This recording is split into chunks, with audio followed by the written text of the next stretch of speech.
more developed, and I wish we'd have came in a little bit later in that regard. And yeah, I think it is a very offensive league. You see, a lot of the offensive players are very highly promoted these days, and so I think I would fare well in today's game. At least I hope so. But yeah, it is what it is. But yeah, we always just kind of joke around if we would have just come in the league a little bit later, what could have been, or it's just a little more established than it was. But we were there and kind of built it up, and from where it was in the early days. So take some pride in it.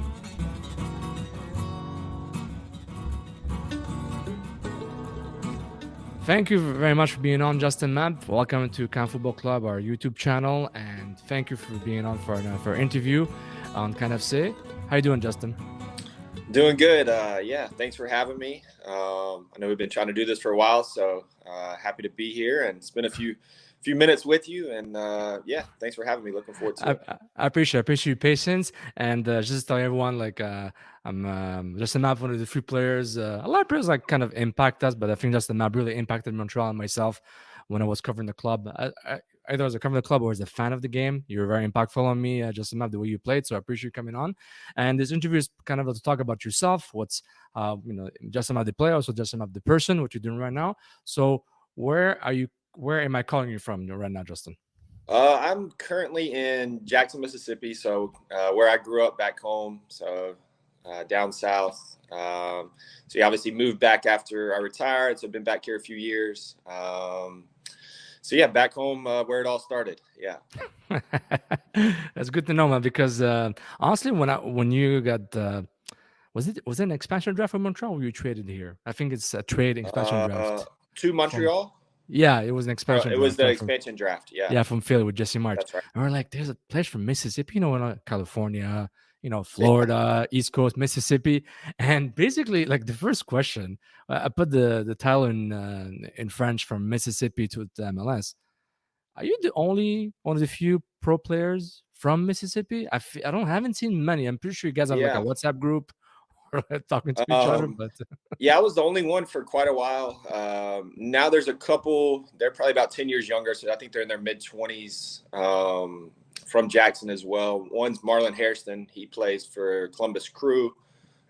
He's kind of bounced around a little bit. I think he was in Minnesota, Colorado for a good bit. And then there's another one, Marcus Epps, who's in the USL, plays for the team in Phoenix, the Phoenix Rising. So there's two younger ones. I know them a little bit, obviously quite a bit different in age, but see them when they're back home in the off season a little bit, last couple of years, chat with them. And so there's not many of us, so we gotta stick together and obviously played a long time, so try to give them a little feedback here and there.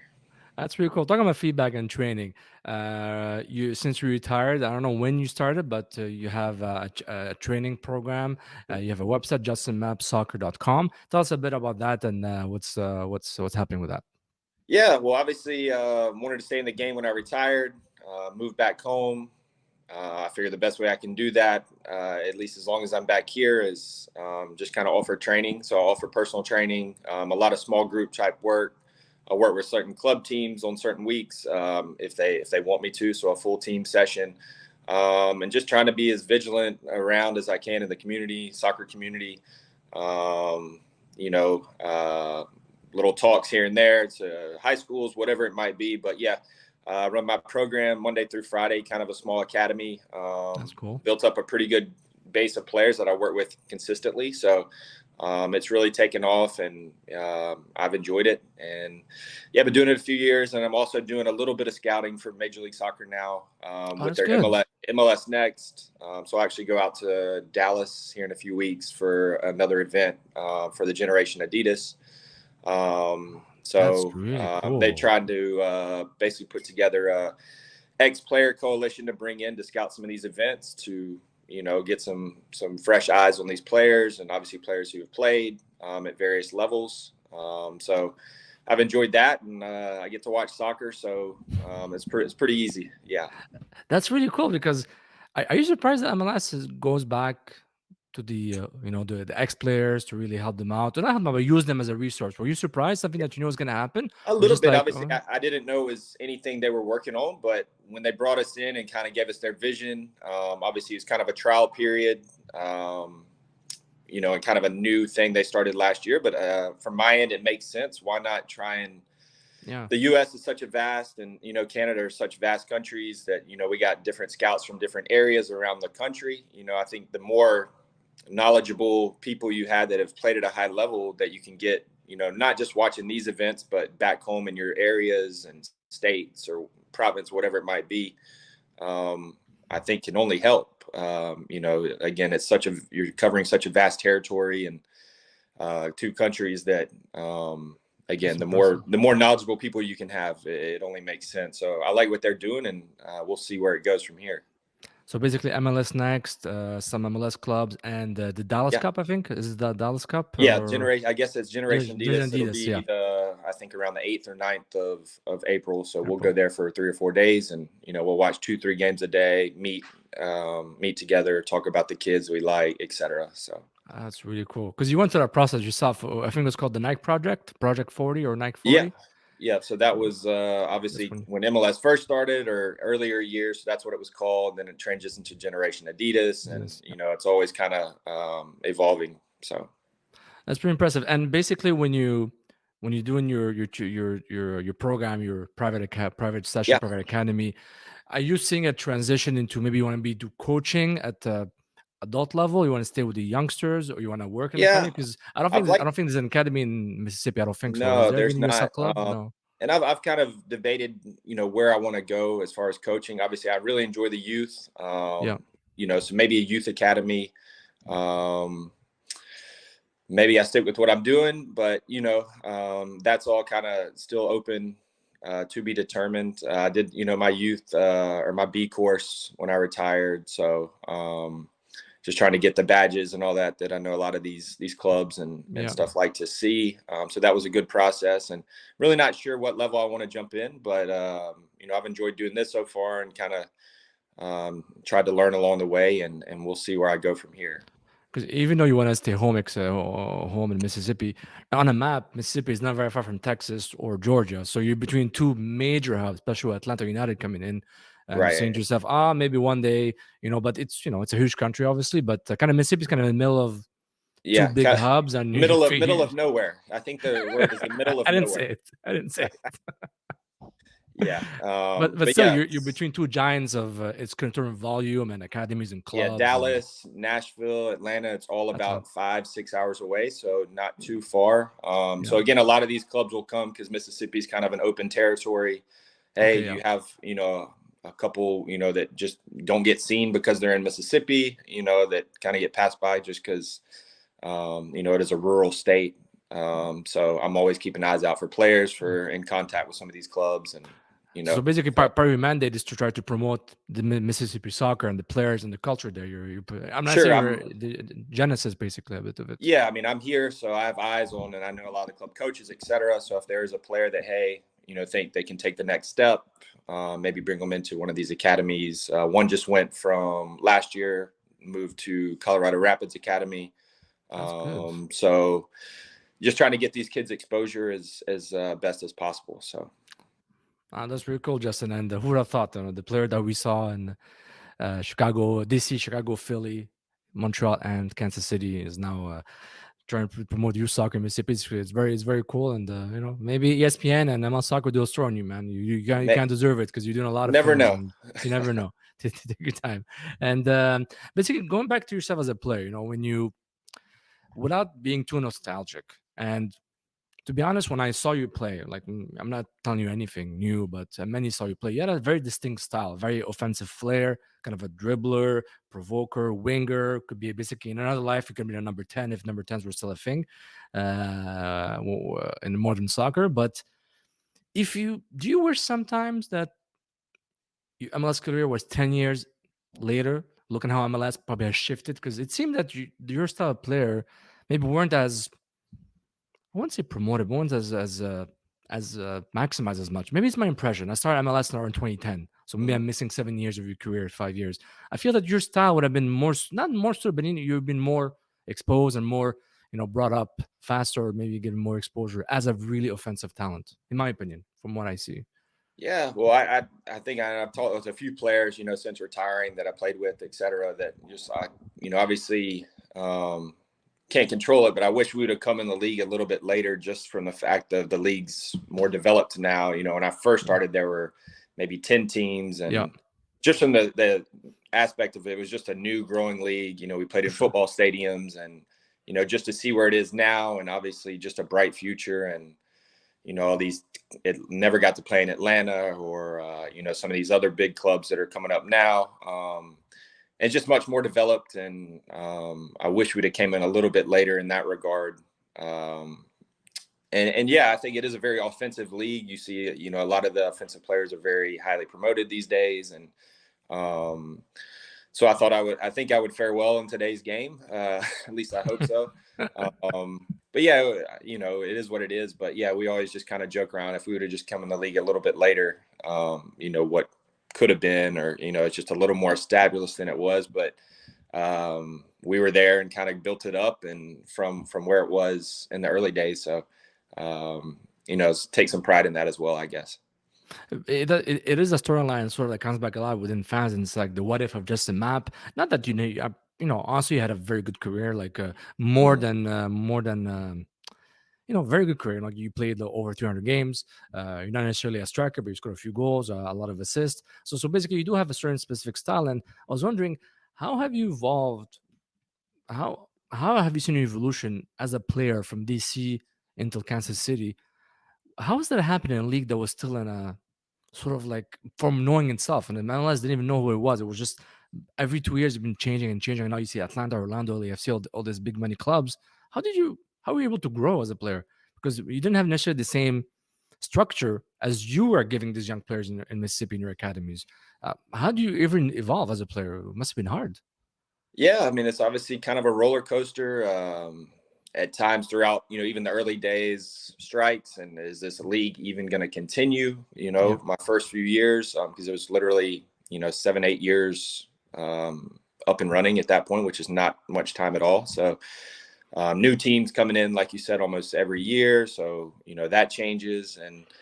And yeah, the reserve teams weren't really a thing for quite a while. So, if you didn't play, where did you really find match fitness? There was no MLS Next Pro. There was no, like you said, USL wasn't really developed. So, where did you find match fitness and things like that? And it was just the reality of the league back then. That's just where they were. And they didn't offer a lot of these things that a lot of these young players have today. So, you just did the best you could, and yeah, just you tried to evolve and adapt with the league as it grew and changed, and new stadiums, and and it's obviously in a lot better place than it was back then, and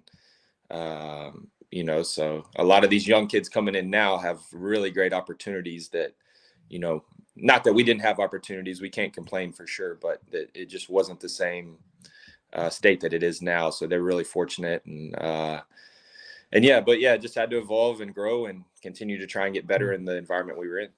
And back to yourself as I know you had a question many times. Remember me asking it when you're in Montreal. Another, I've asked you, you never, I'm not even sure you're in trouble. Was there any opportunities to go outside MLS, even though the league was young and maybe when you're at the end of Chicago, maybe between Chicago and Montreal, was there any interest from yourself? Did you ever want to go to Europe? The typical, you're not going to Barcelona, but maybe you go like Sure. you can go to Norway, Sweden, like smaller leagues, but still get exposure. Was that ever a thing that you wanted? It couldn't happen.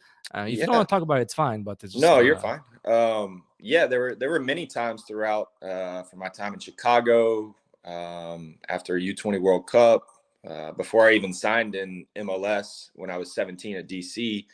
Went to Strasbourg in France, and they wanted to sign me. I was playing. They had seen me with the youth national team with the U.S. Yeah. And then it came down to offer me a contract. It was either them or MLS. I decided to obviously join MLS. Had a trial with Everton set up. I think after I was playing with the national team, I think I was 21, tore my ankle at the end of that season, was supposed to travel after the season to Everton, obviously in England, and hurt my ankle. So that kind of, if something like that happens, usually those teams, they move on pretty quick. So that kind of fell through. But there was a lot of steam about that. And just other places throughout Scandinavia, French teams throughout. And I just never, timing, didn't feel comfortable, was happy where I was at. That was the choice I made. And yeah, for sure. Definitely don't regret it. But, if I could go back and do it again, would I probably take that chance at some point? Yes, I probably would. And I'm not, afraid to say that. So, either way you slice it, obviously very lucky to play as long as I did. But if I could do it again, I would probably take one of those chances. So. No, for sure. It's like a 14-year career. It's kind of it's kind of rare, even in a regular job, to do 14 years in the same environment. You did 14 years in the same league. Right. You played. You're always basically a starter, basically. Up and down, maybe at the beginning of your career. But you're always being like, you're a guy we take. You play, and you're here to play games and accumulate minutes. And were you, basically there was if I want to go back just to Montreal, because I didn't follow Chicago as much. Yeah. Maybe even the web maybe wasn't as developed that time to watch, or even to read blogs. Because in Montreal, it seems like Montreal, you've been in Montreal for about 2012, 2015. That's like 1, 2, 3, 4, 5 seasons in Montreal. It seemed that this club, while you were there, went through like a major metamorphosis. So you went from an expansion club to quickly you play with Ferrari and Nesta, and then you finish up with Drogba. How do you go through the roller coaster of a club that's always ever changing, because the league was changing in the same time, but it was a club also had some investment, wanted to invest quickly to win quickly, and also had the Italian natural contact with Joe Saputo and all the old players coming in. How did you go through that? Because you must have been like, what's happening here? Every year has been like a sort of escalation of like ambition. Yeah, it was interesting. Obviously, first year expansion, new city for me. Obviously, the club's trying to kind of figure it out because they're new to the league. So that's always a process for any expansion club. Jesse Marsch, had that dynamic, obviously familiarity with him kind of brought me there. You're meeting a full new team. And then, within the 2 or 3 years I'm there, you obviously see the ambition from the club to bring in, obviously, legendary players, Vaio, Nesta, Drogba, my last year.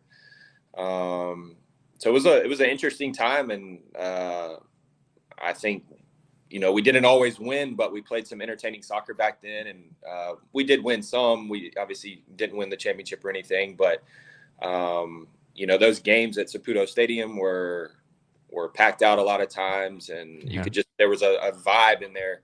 I felt like a lot of those years. And, obviously I haven't been back there that much here and there. And I try and catch games when I can. But it was a very interesting time for the club. And obviously part of my career, look back on a lot, the players I got to play with there, and just my times there. We had, obviously the Champions League run and things like that are, very memorable. And so I obviously look back at my time just there as a whole very fondly, and loved the city of Montreal. So it was interesting year to year. Like I said, we didn't always win, but there was always something. There was always still a buzz, and obviously the Vaio scoring goals left and right. Drogba did what he did. Nesta's. I mean, these are world-class players. So, it was pretty cool to be a part of. Because it felt, those 4 seasons felt like 10, basically. You went through in a cycle. It's like a whole concentration. And right. Did you feel that you got much better quicker than? Did you even think you could evolve more when you came in? Maybe you were like 2012, 11. Yeah, you were still you're still a very young player, but do you feel you saw yourself evolve that much? So, De Vaio, I need to get the ball faster. He's gonna complain.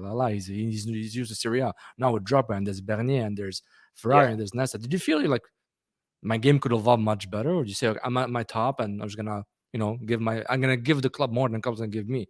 And I feel like there was a two-way street in that case. I think like any environment you play with good players, not that I didn't play with good players in Philly or anywhere else, but you put players like that who have been around, know how to play the game, obviously have done it at a high level in Europe.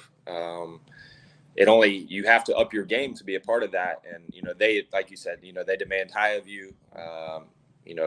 Vaio, whatever, he wants the ball in certain areas and spots at the right time. And so, I mean, you really have to up your game. And I think at a certain point, maybe 2013 or, somewhere that just kind of hit my comfort zone, and I was able to bring out the best of me for, obviously had some injuries a little bit here and there throughout that, but for a 2-year period or so, I was able to really be comfortable and, probably the most confident I had felt playing in a handful of years, within that couple-year stretch in Montreal. And obviously the likes of Vaio and Bernier and that, they obviously helped that. And like I said, you play with quality, you have to, up your game. So Who, if I can't find the correct word, but I'll use it anyways. Who scared you the most if you didn't give him the ball properly, Vaio or Drogba? Who kind of like, oh no, if I don't give him the ball, I'm in trouble. Well, I didn't get to. Obviously, I was there when Drogba came, but I was battling. I think I'd hurt my arm, so I was battling injuries that year. So I didn't get to spend maybe only a handful of games with him. So didn't get to spend as much time. So I'd have to go with Vaio. He obviously demanded the ball and tried to get it to him as much as I could. He obviously, give it to him anywhere around the 18 or inside the 18. He knows what to do with it. So, he was goal hungry, and that's the best strikers. They want the ball at all times. And, he obviously scored a lot of goals. So just try to get it to him as much as possible. So I would say Vaio. I have no choice about that. When you look back, well, compared to the league right now, etc., have you seen a sort of like, because maybe it will help you or not the way you train your young players? Have you seen an evolution in the tactical aspect of the league, MLS, or is this something that's going to trickle down to youth players, knowing like all these like French influence, Argentinian influence, South American influence, any kind of influence from players and coaches, bringing a whole new tactical aspect to the game in MLS? Even US coaches and Canadian coaches, also evolving themselves. Is this something that trickles down quickly to youth coaches like yourself, or it's more like it's all about the skills and the technique, and that part comes later for when you get more as a teenager? Obviously, I mean, I'm dealing with, just from my certain, I'm dealing with a lot of young kids, 8 to 11, 12. So, and I'm dealing in small groups. So we don't really focus too much on the tactical aspects. I just want to get comfortable on the ball, have a relationship with the ball. And we do work with little technical stuff within that, first touch, et cetera. But we don't do a ton of tactical stuff. But I have noticed, even when I did my B license and things, that, they're really trying to emphasize the tactical side. And I think that's a part of MLS that's, not what it is quite in Europe now. But I think it's starting to change, especially with a lot of these different European, South American coaches coming in, and, the language they speak, the formations, and just how they want to play now. I feel like even earlier days in MLS, we just kind of, not that we didn't have tactics, but it was more just kind of 4-4-2 or something basic, and more template, you make more plays than the other team on the day or whatnot. Now there's, so many nuances and even terms that I hear now that I'm like, I don't even know what they're talking about, zones and zone 14, all this stuff. So I think the game's really evolved, and to coach at a high level these days, you really have to be in tune to that tactical side and to be able to adjust in game. And I feel like for a while there, we didn't really, I'm just thinking back to my earlier days in MLS, we didn't really have, we had a formation, we had a little bit of a playing philosophy, but it wasn't anything in depth. And so I think the game really has evolved, and MLS is starting to catch up, because you'll see certain teams now that, okay, there's a handful of them, I know exactly how they play. They have a style, they have a system, they're tactically very sound. And so I think the MLS is getting there in that sense, trying to catch up with the likes of Europe and stuff like that. But it is a process. Did you feel some, maybe not some hate, but maybe demeaned by European players coming in? Oh, you Americans and Canadians just kick and rush, when you're seeing all these players coming out from outside the league? Or was it more like, it's more like an exchange of knowledge and, let's play together and let's learn together? Whether it was, I'm not saying Vaio was like hating on you guys, but it could be anyone, even your other players around the league, where they're saying like, all these guys come from outside, they're saying we're not good, or we're just kick and rush, we're not very tactical? Or was it more like, let's exchange and just improve together? I think it was more of an exchange and trying to get on the same page and help each other. And obviously the players I played with, you're all trying to accomplish the same thing, win. So I don't think there was ever any demeaning or anything like that. Sure, they've probably been in higher environments than I have, so they're trying to help. And like just soccer, you're always learning, no matter if you've played for 10 years, 15 years. There's always little stuff. And anytime you get a Drogba or a Nesta or Vaio, whoever that have done it with some of the best coaches in the world, then you're going to listen. And I don't care how long you've played or whatnot. So but never really any negative. I think it's just people trying to help each other and accomplish the same thing. So that's really good.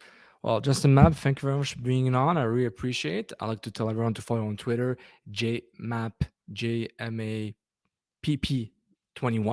On Instagram, also JMapp, just JMapp, JMapp. yeah. Also, JustinMappSoccer.com for your how to train like a pro, youth soccer, get them better. I love what you said.